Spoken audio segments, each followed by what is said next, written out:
Hi, I'm Wild Bill, and this is an ASC, an artistic stream of consciousness, a glimpse inside the mind of a creative artist.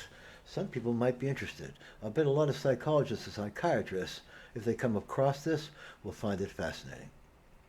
Maybe a few artists will as well. Playing without a net.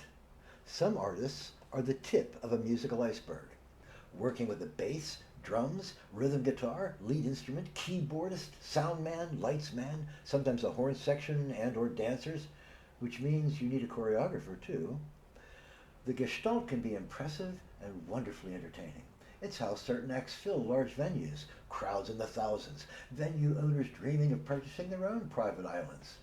A Pink Floyd light show, REM holding the mic to the crowd, secure in the knowledge that most of the 10,000 out there in the rain know every word to "It's the End of the World." Chuck Berry, in wonder that every young guitarist in that world is trying his hardest to master the opening lick of Johnny B. Good. Michael Jackson, his thoughts perhaps adrift, thinking, how am I ever going to top Thriller? Or the Commodores, a doo-wop style singing act that hires a backup band. Who doesn't love Night Shift? It's one of the most beautiful tributes to a fallen friend ever.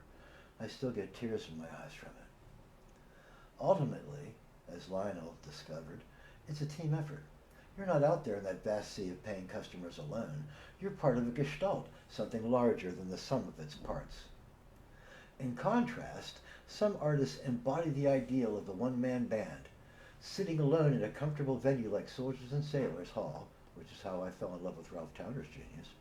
Patrons stopping to listen, experts leaning forward, open-mouthed, girls and boys falling in love, not with the performer, but with what that performer symbolizes, rugged individualism, the substrate upon which stands the American dream. I watched John Hartford spellbind a crowd of Pitt students one night, playing 4 different instruments, clog dancing on a pine board for rhythm while he played.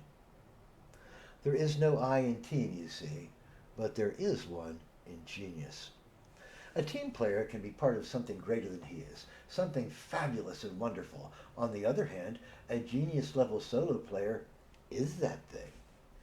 There are a few talents at that level sprinkled throughout every generation of entertainers. Each country has its own. Each style is hungry for someone of that caliber, even if he or she would be a wrench in the works of an otherwise smoothly moving entertainment machine. Because we honor that rugged individualism. We pay it homage even as we glorify the team effort in everything we do. We talk about the stars, but it's the team we follow, be it Steelers, Pirates, wait, too soon?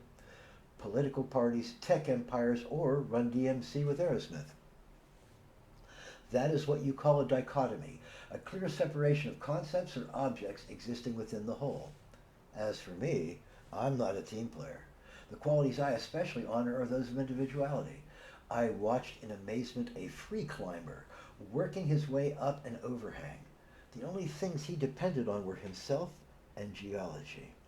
For me, that's far more wonderful than a space program, national or private, which, thrilling, riveting as it is, absolutely requires the efforts of thousands of men and women working in closely coordinated concert with billions of USD in gear and material, or it can't exist.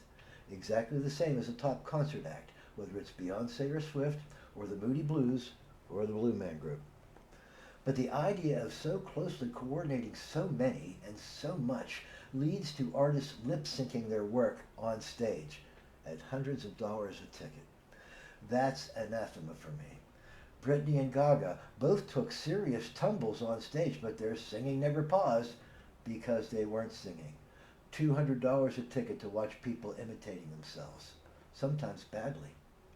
I'd rather spend that $200 buying a small bag of weed, having a lovely dinner at Cece's, tipping as well as I'm able, and stepping up to play piano and sing that gig by myself.